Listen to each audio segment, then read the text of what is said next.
छोट छोट कथा किंतु बहुत कामरे आसिब। नंबर 1 रे अत्याधिक शोइबा छाड़ी दियंतु। नंबर 2 बहुत क्रोधित हेबा बंद करंतु। नंबर 3 अधिक लोभ करंतु नहीं। नंबर 4 सर्वदा अलस करंतु नहीं।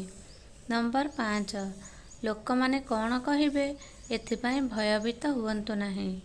नंबर 6 नकारात्मक चिंताधारा ठारू दूर रुहंतु। नंबर 7 कार्य को गंभीरतार सह ग्रहण करंतु।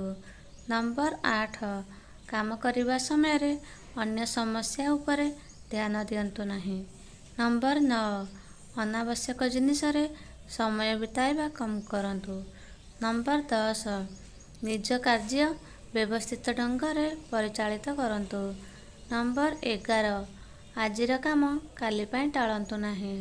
फ्रेंड्स आगको एमिति वीडियो देखिबा पाई आम चैनल को सब्सक्राइब कर दियंतु।